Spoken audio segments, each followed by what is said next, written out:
minutos avanzamos en esta edición de Mesa Central de lunes y tenemos en el estudio al ministro de Economía, Nicolás Grau. ¿Cómo está, ministro? Gracias por venir a la radio. Muy bien, ¿y tú, Carola? Muchas gracias por la invitación. Un placer estar acá. Bueno, vamos a comentar el alcance de esta agenda de productividad que ha lanzado el gobierno el fin de semana, que construyó usted en conjunto con el ministro de Hacienda y también con los gremios, con la CUT, con la gente de las pymes, con los grandes empresarios, que contempla 46 medidas y que tiene como objetivo que la productividad vuelva a crecer a un 1,5% anual. Quisiera preguntarle, en primer lugar, ¿cuál es el diagnóstico compartido en estas conversaciones que entiendo duraron más de 3 meses sobre el problema de la productividad en Chile? Sí. Bueno, lo primero me faltaría agregar la ministra Jara también. La ministra Jara de Trabajo, tiene toda la razón. Que también tuvo un rol importante, sobre todo en una parte de la agenda más ligada al mundo del trabajo. A ver, lo primero que yo diría es que hay un hecho macizo e indiscutible, y es que la productividad en Chile ha estado estancada por 20, 15 años, dependiendo cómo esto se mida. Durante los 90 crecía un poco más de 2% anual. Si uno toma desde el 2000 a la fecha, el crecimiento es de 0,1% anual. Y si uno toma del 2010 a la fecha, incluso hay estancamiento y más reciente reducción de la productividad. Y esto es muy grave porque el aumento de la productividad, que no es otra cosa que hacer las cosas bien, es decir, lograr la mayor producción dados los recursos que uno tiene, tanto humanos como de maquinaria, de inversión, en fin. La productividad es el motor principal de las economías para poder desarrollarse y crecer en el largo plazo. Entonces, tenemos un problema estructural que no hemos logrado alterar en los últimos 20 años. ¿Y por qué se da? Bueno, la verdad es que hay múltiples factores que pueden estar implicando esto. Hay un tema amplio que tiene que ver con nuestra estrategia de desarrollo, que también nosotros lo estamos abordando como gobierno. Yo diría que ahí lo más importante que estamos haciendo, que no es parte de esta agenda, pero es complementario, es que el gobierno anunció, durante la discusión presupuestaria, y ya lo estamos ejecutando eso, promovimos un aumento de 13% del gasto en ciencia, tecnología, conocimiento e innovación. No teníamos un aumento de esa magnitud desde el primer gobierno de la presidenta Bachelet, y además estamos orientando ese nuevo gasto hacia ciertos desafíos productivos y medioambientales que son cruciales para el país. Es decir, hay que gastar más en conocimiento, hay que gastar más en innovación y hacerlo más orientado a los desafíos que tenemos. Y además hay muchas dimensiones diversas que justamente esa diversidad se ilustra de manera muy clara en los 9 ejes que están en esta agenda de productividad. Es decir, es un problema multifactorial que uno debe abordarlo desde estos distintos ángulos, de manera tal de que podamos hacer las cosas mejor, es decir, podamos aumentar la productividad. No hay balas de plata en esto, ni tampoco hay medidas inmediatas. Aquí lo que hay que hacer es actuar de forma urgente en medidas que sabemos van a tener un impacto de mediano a largo plazo. ¿Cuál es el enfoque de esta agenda de productividad? ¿Cuáles son los principales énfasis? Bueno, el enfoque es multicausal, como comentaba. Son 9 ejes que implican agendas muy diversas, desde algunos elementos que son muy específicos a la empresa, por ejemplo, todo lo que tiene que ver con permisología, en particular la parte de permisos sectoriales, que ahí hicimos un anuncio muy importante, que significa hacer una reforma estructural a los permisos sectoriales. Podemos comentar eso más adelante. Después hay cosas que incluso nos impactan a las personas en la vida cotidiana, como el proceso de desnotarización. También eso es, por cierto, hacer las cosas mejor significa no hacer trámites innecesarios, o algunos trámites hacerlos a través de la clave única, de la firma electrónica, es decir, ir reemplazando algunos trámites que nos toman mucho tiempo, tanto a las personas naturales como también a las empresas. Y perdón, ¿para eso se retoma el proyecto del gobierno anterior? ¿De la figura de los fedatarios que sigue parado en el Senado? Lo que sucede acá, aprovecho esa pregunta para hacer un comentario más general, es que esta agenda tiene distintos tipos de instrumentos para poder desarrollarse. Incluye 7 nuevos proyectos de ley, como por ejemplo lo que comentaba de la reforma estructural a los permisos. También hay una ley que lo que va a hacer es aglutinar y articular mejor todos los subsidios laborales que existen en la actualidad. Y en cambio hay otra parte de la agenda que significa retomar y en algunos casos cambiar a través de indicaciones proyectos de ley que actualmente se están discutiendo, como el que señalas tú de desnotarización, y también, por ejemplo, otro que vamos a tramitar en conjunto con el Ministerio de Transporte, que es la ley de cabotaje marítimo. Ya, ¿qué contiene ese proyecto? El de cabotaje. Sí. Primero explicar a quienes nos escuchan qué es eso, ¿ya? Porque mucha gente lo desconoce. El cabotaje marítimo se refiere a digamos, el transporte de bienes a través del mar, pero en el mercado local, ¿ya? Es decir, entre puertos de Chile. Lo que sucede en este caso es que hay muchas restricciones a cómo tiene que ser ese cabotaje en la legislación actual, que se traduce en la práctica en una falta de competencia que, digamos, empuja los precios hacia arriba, e incluso se traduce en que algunas rutas que podrían existir no existen en la actualidad, lo que implica que esto tiene que ser reemplazado por transporte terrestre, que es más caro y contamina más. O sea, déjame dar un ejemplo bien concreto de algo que hace que van a ser nuestras indicaciones. En la actualidad, cuando viene un barco grande del extranjero y tiene que llegar, por ejemplo, al puerto de San Antonio, claro. Si el puerto de San Antonio está cerrado, que el puerto de San Antonio puede estar hasta un tercio del año cerrado, esto tiene que ver con las condiciones del oleaje, ese barco eventualmente se podría ir al puerto de Valparaíso, ¿no? Una vez que llega al puerto de Valparaíso, en la legislación actual, después para volver al puerto de San Antonio, que es por donde tiene que entrar, eso ya es considerado cabotaje, es decir, transporte local. Y como es considerado transporte local, no lo puede hacer el mismo barco que lo trajo. Entonces ese barco tiene que descargar y después subir esos containers a otro barco, o bien hacer un traslado terrestre. Esas dos cosas es una ineficiencia total. Claro, se expresan los desaprovecha costos, la posibilidad se expresa en temas logísticos, en que esto se atrasa, en fin.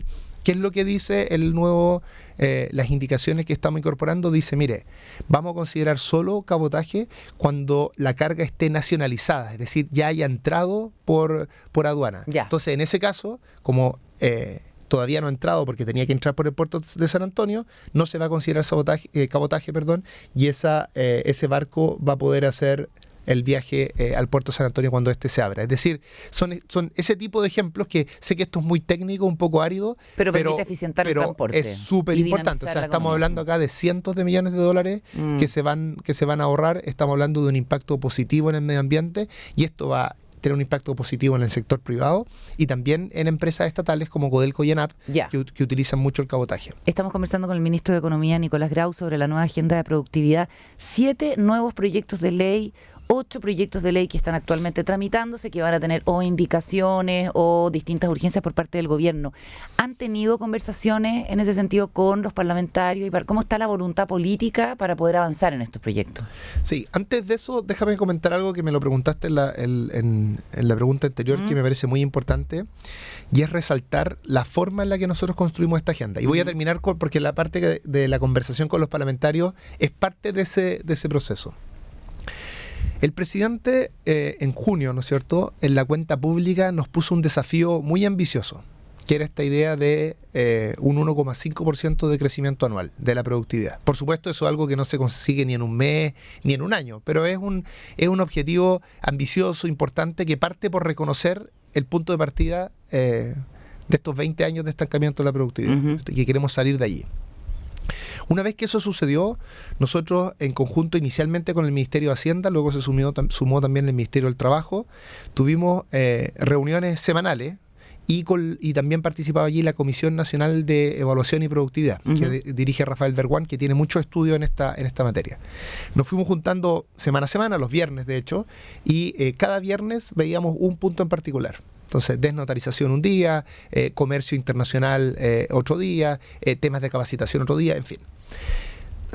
En torno a noviembre, nosotros ya estábamos listos con esta agenda. Teníamos claras nuestras propuestas, lo que nosotros queríamos impulsar como gobierno.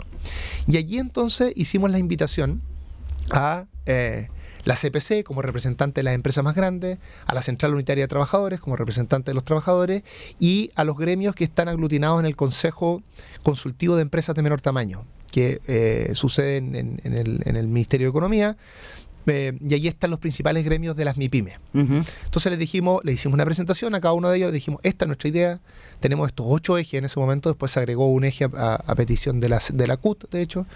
Estos son nuestros 8 ejes, estas son las reformas que estamos presentando, y entonces allí empezó un proceso de trabajo e iteración, en que ellos querían agregar algunas cosas, querían a veces cambiar algunos temas, y ese proceso nos tomó un par de meses, y nos llevó a enero tener lista la agenda. Entonces, nos demoramos un poco más, pero vamos construyendo estas propuestas de forma más transversal, ¿no es cierto?, de manera tripartita, como también se hizo en el caso de la reforma del salario mínimo, se ha hecho en el caso de la reforma de las 40 horas, es decir, en distintas agendas nosotros hemos mostrado como gobierno que nos interesa promover el diálogo social con todos los actores relevantes de la materia que se esté discutiendo. Ya que estamos en parte de ese proceso, por supuesto, que tiene que ser en la parte más cercana a los proyectos de ley. Claro. La conversación con los parlamentarios. Nosotros vamos a empezar a tener reuniones esta semana, después ellos tienen un receso y vamos a retomar en marzo, pero cada uno de estos 8 proyectos de ley que van a ingresar, así como los 7 proyectos de ley que van a ingresar, así como los 8 que ya se están tramitando, en cada uno de ellos vamos a tener un trabajo cotidiano con las comisiones específicas de ya sea la Cámara de Diputados o el Senado en el que ese proyecto se esté discutiendo. ¿Hubo buen ánimo de parte de quienes participaron de estas conversaciones? Ricardo Meves de la CPC fue entusiasta con lo que proponía el gobierno. Richard von Appen de la SOFOFA, sin embargo, dijo que lamentaba, que lo miraba bien, pero insuficiente, que lamentaba que no se hubieran considerado las propuestas que ellos hicieron. ¿Qué propuestas consideraron y por qué no se tomaron en cuenta estas específicamente? Bueno, lo primero que yo diría es que el ánimo el viernes, cuando lanzamos esto, en que estaban los 2 actores que tú señalas y otros más, ¿no es cierto?, fue muy positivo. Hicimos de hecho un punto de prensa donde habló Ricardo Meves por parte de la CPC, habló un dirigente de la CUT, también un dirigente de las empresas de menor tamaño, Lautaro Videla en ese caso. Yo diría que primero el ánimo fue muy positivo. Nosotros les presentamos toda esta agenda, el resultado final, unos 2-3 días antes de que lo hiciéramos público a estos equipos transversales, y también la reunión fue muy positiva.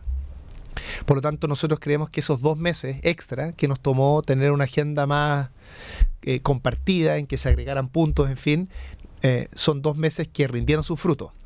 Ahora, cuando uno lanza una agenda de 46 medidas en un tema tan amplio como este, siempre van a existir algunas diferencias, ¿no es cierto? Siempre van a existir temas que desde alguna perspectiva se quedaron fuera, o cosas que se podrían haber planteado de forma distinta. El hecho de que nosotros estemos haciendo el hecho de que nosotros estemos construyendo las políticas públicas de forma más participativa con los distintos actores, no priva a esos actores de poder plantear sus diferencias de forma pública. Y nosotros creemos que eso enriquece el debate. No lo veo como un problema en ningún caso, y estoy seguro que en esta agenda es mucho más lo que nos une que lo que nos separa.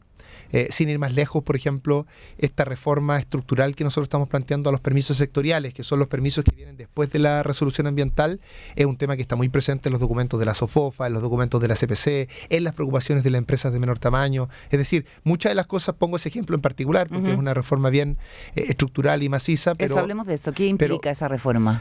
Bueno, lo que sucede en esto es que, como comentaba, hay 2 uno podría dividir el proceso de permisos para una inversión en 2 partes. La parte medioambiental, que no voy a comentar eso porque tiene otra naturaleza, y además eso está liderado por la ministra Rojas, por la ministra Maísa Rojas. Dijo la ministra Maísa Rojas que iba a ingresar este año al Parlamento un proyecto absolutamente, donde se eliminan las instancias políticas. Bueno, es una visión que tenemos como gobierno. Eso, entre muchas otras cosas. Ese también es un tema demandado por el sector privado y que nosotros compartimos. Y después está la parte que se denomina tradicionalmente permisos sectoriales, que aglutina todos los permisos que van después de la resolución ambiental. Bueno, esos permisos son cientos de permisos. No es una gota en el agua. Y el problema que existe es que esos permisos, a diferencia de la parte medioambiental, que a pesar de que hay que hacerle reformas, está estructurada, tiene una agencia que es Servicio de Evaluación Ambiental, que guía todo ese proceso. Bueno, todas esas cosas que existen en la parte medioambiental no existen en la parte sectorial. Está lleno de permisos que no necesariamente son adecuados para el riesgo del proyecto. A veces hay proyectos de riesgo menor que les piden muchos permisos. Los permisos están desarticulados. No necesariamente hay una secuencia, no hay una agencia que vele porque se cumplan los plazos de los permisos, es decir, es un sistema que se fue armando sobre la marcha en la medida que se fueran agregando permisos, pero nunca hubo un diseño.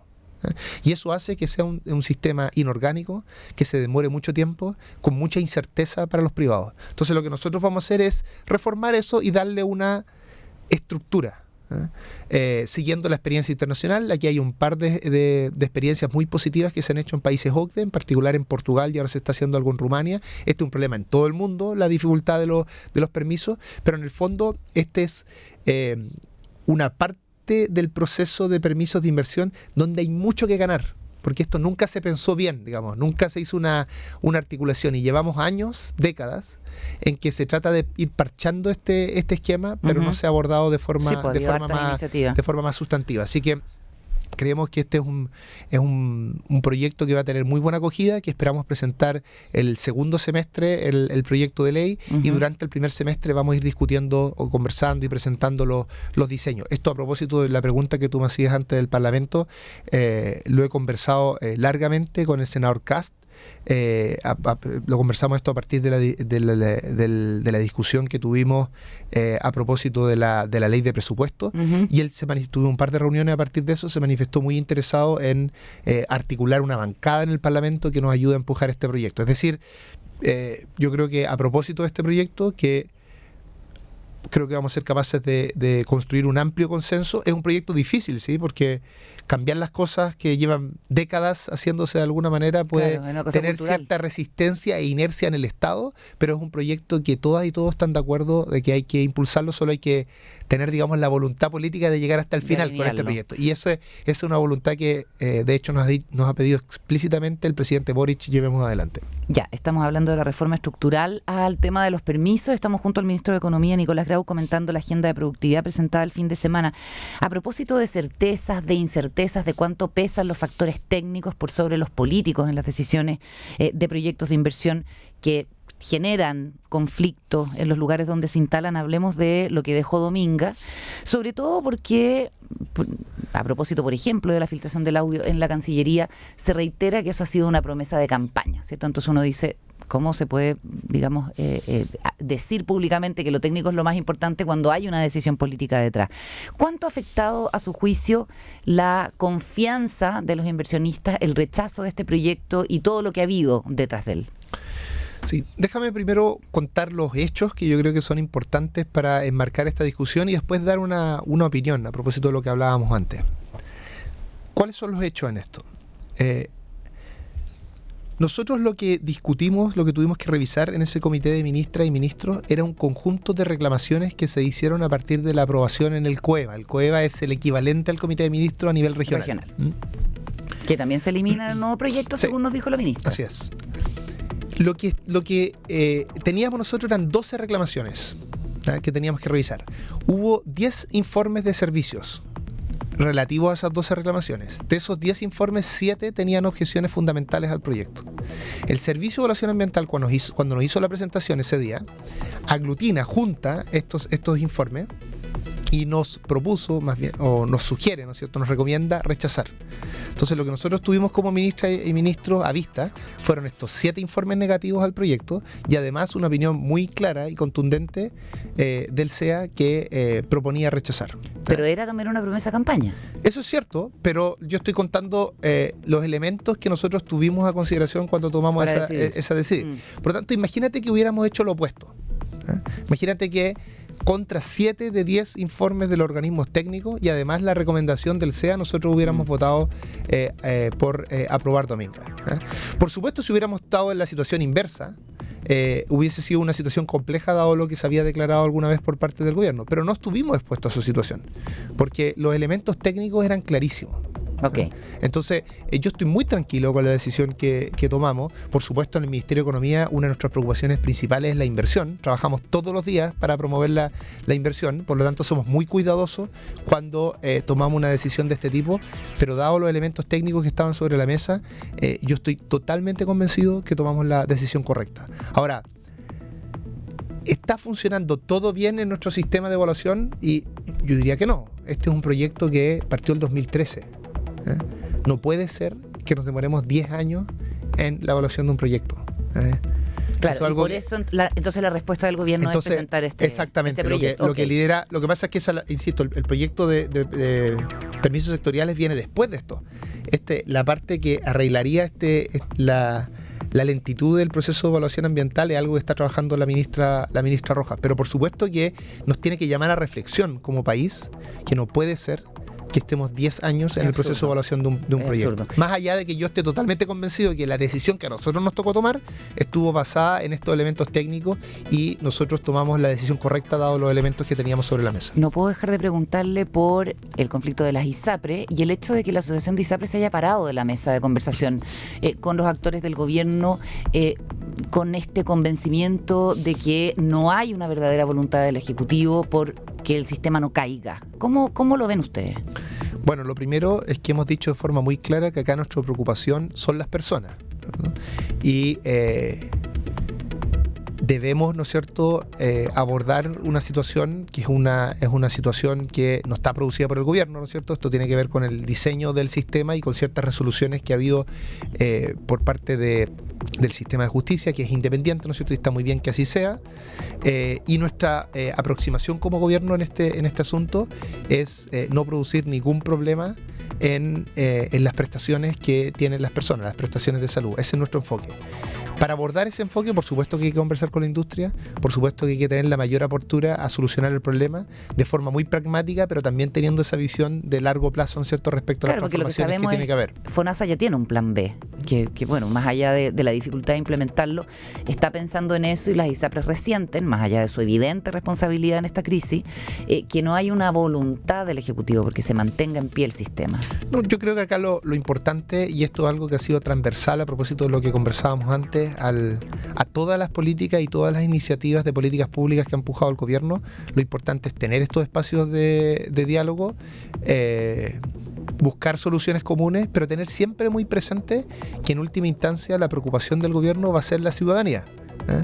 Nuestra preocupación por el que la industria esté bien, el que tengamos que conversar y encontrar una visión común con las ISAPRES, eso es justamente parte de nuestra agenda, pero nuestro foco en esa conversación es la ciudadanía. Ya. Y eso es lo que vamos a mantener en todas las conversaciones de este tipo. Y lo otro que resiente en la ISAPRE, que uno se ha podido enterar, es que el gobierno va a presentar un proyecto de reforma a la salud, que es parte de los intereses del gobierno. Entonces, digamos, de alguna manera se quiere reformar completamente el sistema de la salud, tanto público como privado, y para eso están pensando en que las ISAPRES como actores no van a estar. Entonces, esa es la preocupación. Bueno, lo primero que yo diría es que esta no es solo una visión del gobierno. Yo diría que hay una visión muy amplia de la sociedad respecto a que se necesita una transformación en nuestro sistema de salud.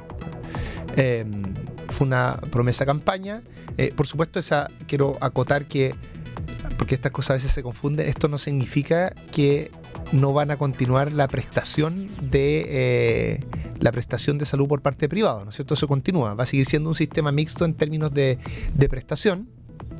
La reforma tiene que ver principalmente con cómo va a ser el proceso de asegurarnos, ¿no es cierto? Que por supuesto el rol de las ISAPRES es importante en el sistema actual, y como se ha dicho por parte de las distintas autoridades que están metidas en esta materia, vamos a seguir teniendo un sistema mixto, tal cual como estamos promoviendo también en el caso del sistema de pensiones. Es decir, vamos a seguir teniendo un sistema mixto, pero nos vamos a mover hacia un sistema, digamos, más parecido a lo que existe en el resto del mundo, tal cual como estamos haciendo en la reforma de pensiones también. Chile tiene en muchas políticas públicas un diseño más bien extremo, y lo importante es ir moviéndonos a sistemas que estén más acorde con la experiencia internacional y que tengan como foco el bienestar de la ciudadanía. Ese para la solución de fondo, pero antes de eso y frente a la urgencia de las ISAPRES, ¿es una ley corta para evitar que caigan? Los detalles no me corresponden darlo a mí porque es un tema muy alejado a mi cartera, pero lo que sí yo puedo transmitir con mucha claridad, porque se ha conversado incluso en las reuniones más ampliadas de gabinete, es que